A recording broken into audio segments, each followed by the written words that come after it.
Hey guys, so today we're going to talk about the first part of Chapter 8, and that's all about functions. So today's lesson on 8-1 is about something called function tables.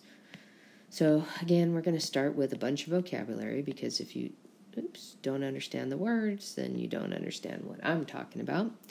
Today's date is going to be 3/20/19. Okay? And so first off, let's go ahead and define what a function is.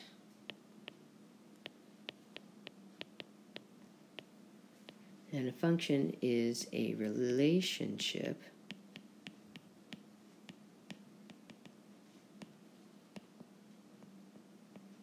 between what goes in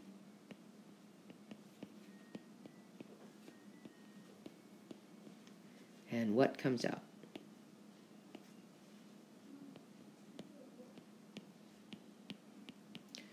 Okay, so if you think about it, we have a lot of different functions, like a cash register. You put in the cash and then you take out the change. Our bodies have a bodily function where we put food in and it comes out. Now, we're talking about mathematical functions, and again, each value that goes in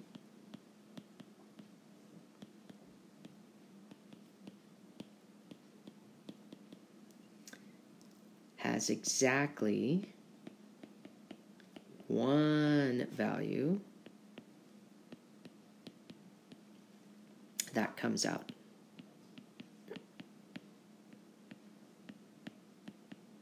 Okay? So what helps us figure out what the value is that's going to come out is something called a function rule. Function rule. So it's kind of like the pattern or the equation, could be the expression that we need to solve. So a function rule is the relationship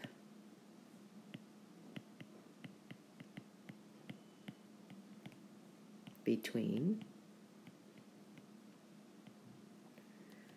what goes in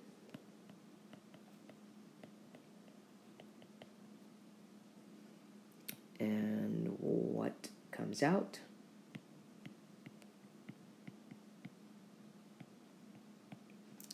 And again, our kind of rules are expressions or equations.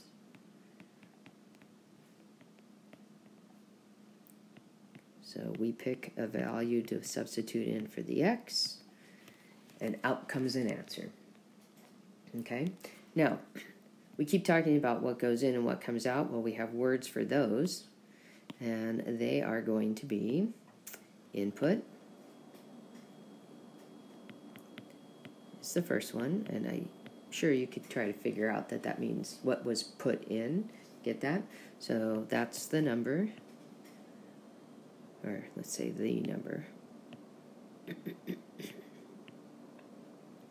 that goes into the rule. Now, we have some standard ideas of what those are. So we would have things like an x value.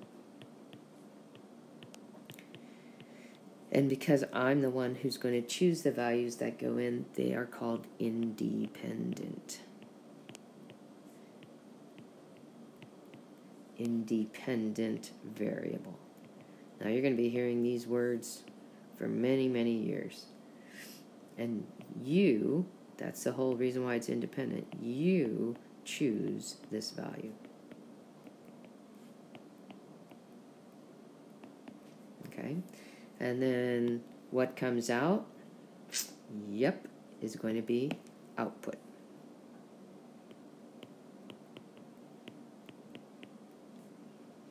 So this is the answer.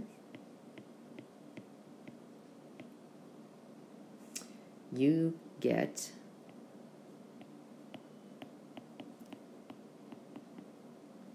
out of the rule.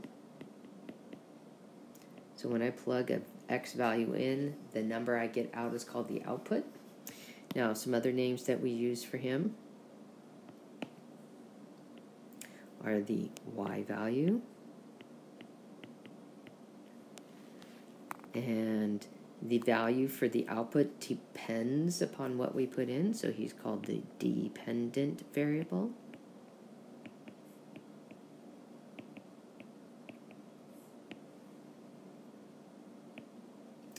So that is saying this answer depends upon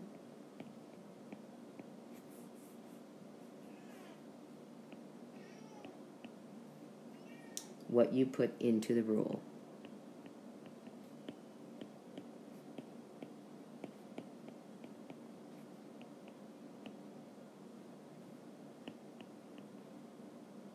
Okay.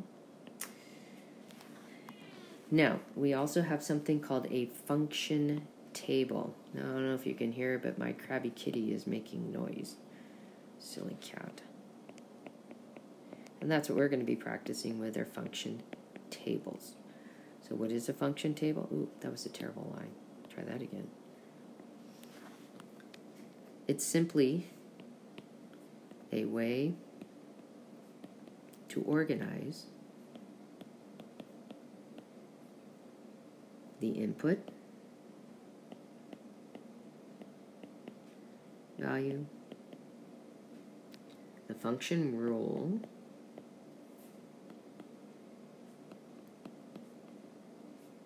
so this is really what I call the workspace. So you're actually going to show your work on this part. So you're going to do your calculations to figure out what the output is.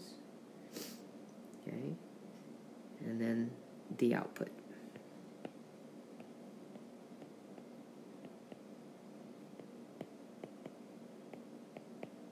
Okay. Now, I've run myself out of room, so I'm going to go to the next screen, but you should still be on the first page.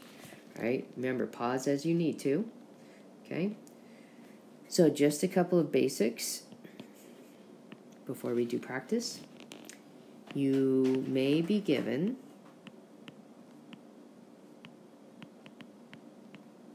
input values. Try that again. Input values. And need to calculate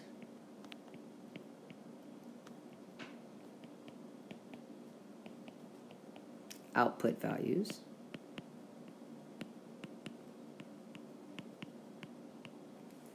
Okay. So to do that, we're going to use substitution.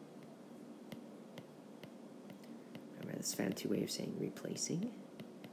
Use substitution into the function rule.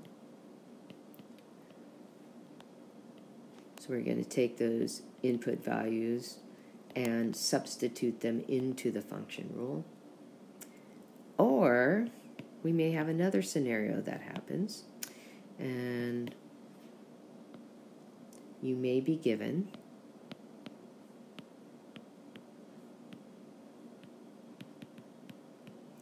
output values, answers. That's weird. And need to calculate the input values.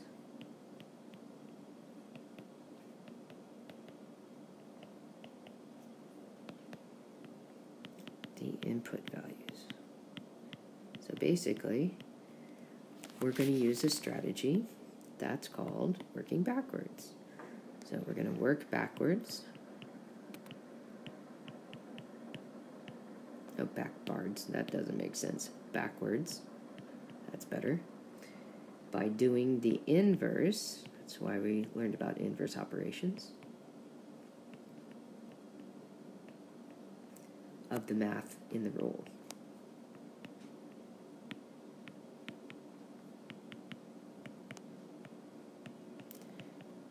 So these are the two scenarios. We're either going to be given input values and we calculate the output values, or we may be given the output values and we need to calculate the input values by working backwards. Okay? So let's see what we're going to be working with. I think I'm just going to go to the next screen. So for me, this was my second page. So directions are going to say complete each function table.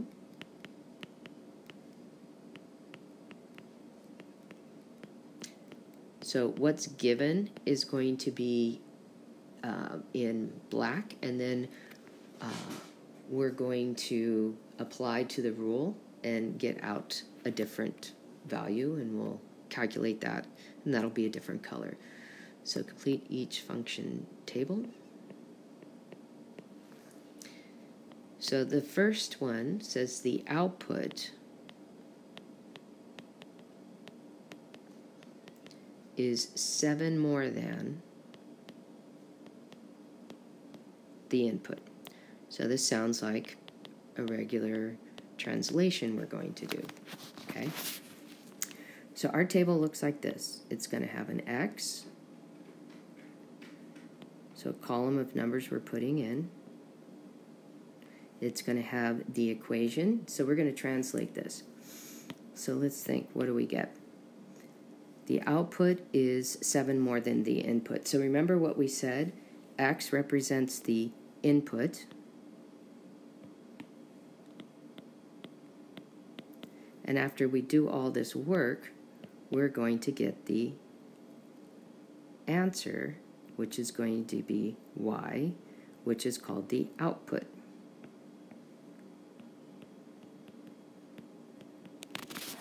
So if I take that expression, or that sentence, the output is 7 more than the input, what it tells me to write is the output, which is Y, is equals 7 more than, there's a switcher phrase, plus 7, the input. And our input is going to be the X value, okay? Oops, let me change colors back to black. So we're going to have 3 input values.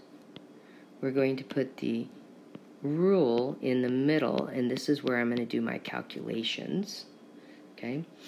And so we're going to put in 10, 12, and 14. And then we're going to calculate the output. So we're going to have 10 plus 7. Or actually, let's do that back in the other color. Plus 7. So that's the rule part, and then we're going to figure out what that equals. So 10 plus 7 is 17. And that's my output. Okay? So when I put in 10, out comes 17. Let's try 12. When I put in 12, I'm going to add 7 to it, and out comes 19. That's my output. I'm going to put in 14, add 7 to it according to the rule, and I get out 21. That's my output. And that's all I do. So I start with inputs and I get outputs. So again, they're going to give us that information. Let's try another one like this. The output is 3 times the input.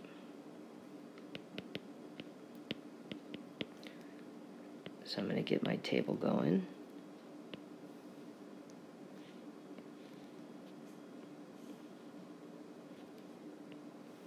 Now a lot of people are going to say, do I have to do a table of values?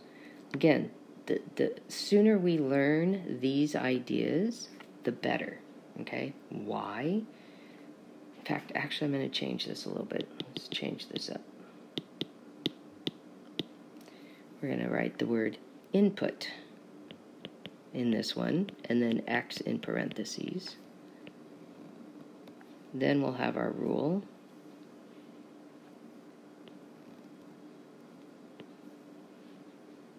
And we're going to get our output, which is going to be our Y value.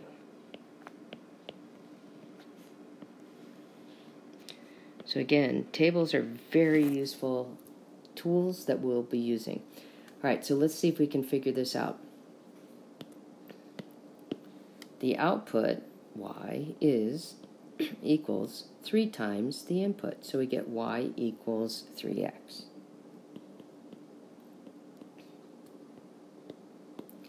So we're going to do 3 numbers in and get 3 numbers out. So the 3 numbers that we're going to put in are going to be 0, 2, 5, and then we're going to calculate.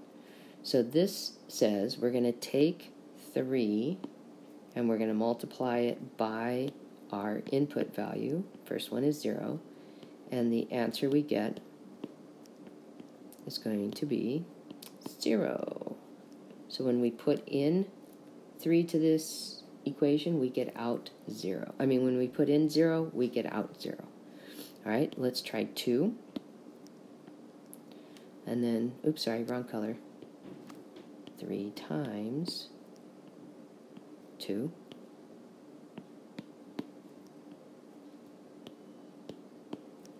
equals 6. So that when I put in 2 into our rule, our function rule, out comes 6. All right, last one for this one is going to be 3 times the input of 5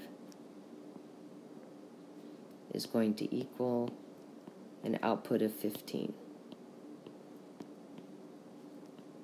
Okay? So this one, now I'm going to give you one that's backwards. Okay? So this one's going to take a little bit more time.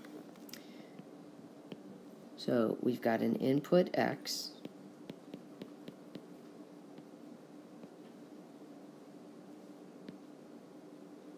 We have an output y.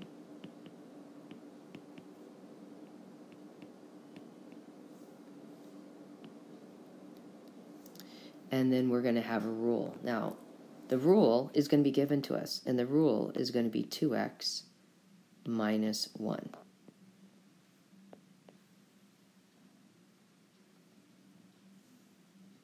So I'm going to do this one in black, predominantly.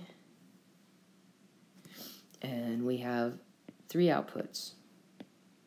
And our job is to try to figure out what we started with. What did I multiply by 2 and subtract 1 so that I would end up with 1? So what we had said, when we're going to work backwards, we're going to actually take that rule and we're going to completely turn it sideways. And we're going to work it backwards and do all the inverses. So in other words, the inverse of 2x minus 1 is I start with the end. And I'm going to start with the inverse of taking away 1. So the inverse of taking away 1 would be adding 1. Then I need to come up with the inverse of multiplying by 2. So the inverse of multiplying by 2 is dividing by 2. So what I'm going to do is I'm going to take my output number 1 and I'm going to add 1 to it. That's going to give me 2, and then the next operation is to divide it by 2. That answer is 1. That's going to go in your input.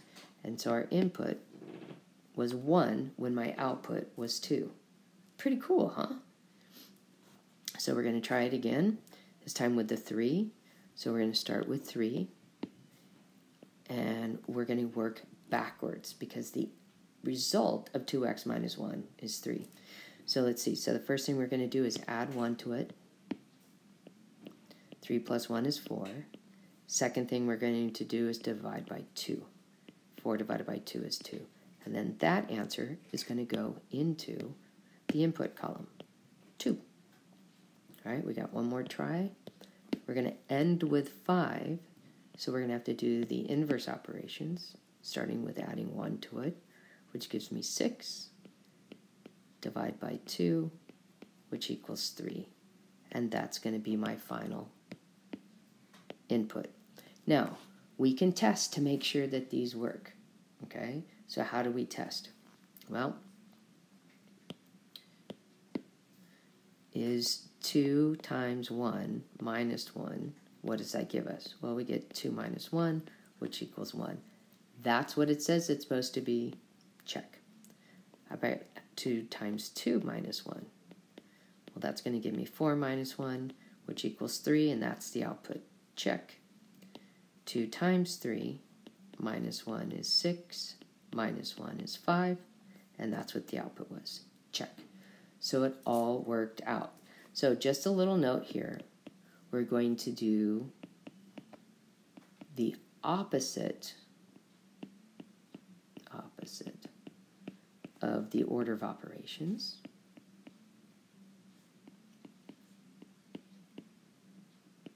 When we work backwards. So what does that mean? You know how order of operations says we're going to go grouping symbols, exponents, multiplication or division, adding or subtracting? Well, we're going to take it and we're going to stand it on its ear. And instead of going this way, we're going to work this way. So that means we start with the adding or the subtracting. And then the second thing we're going to do would be multiplying or the dividing. Okay? So that is the cool thing. Very, very, very, very, very fun. Okay? All right. We've got one more to do, and I need to get on to the next slide. So let's do that. Another backwards problem. Always good to practice these. Okay, so last one. We've got an input of x. We've got a rule, and our rule is going to be 3x plus 2. And then we have an output y.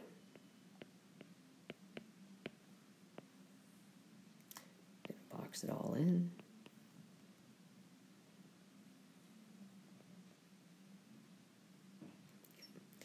And what we know is we have 3 numbers. Boom, boom, boom. A 17, a 20, and a 29. So first thing we have to do is figure out what would be the inverse operations for this problem. So the inverse of adding 2 would be subtracting 2, and the inverse of multiplying by 3 would be dividing by 3. So this is your backwards. Opposite of the order of operations. Okay? So we're going to go ahead and do this in the chart. Start with 17.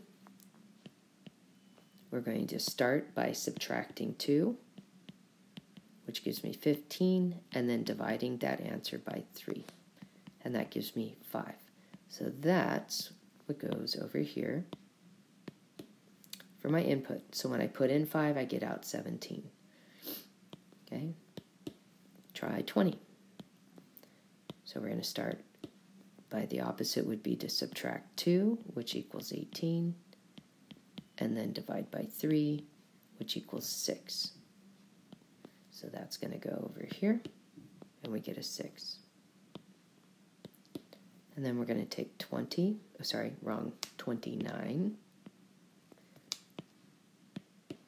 We're going to subtract 2, which is 27, and divide by 3, which equals 9. So that's going to go over here. Okay? So again, when we go backwards, we need to use inverse operations.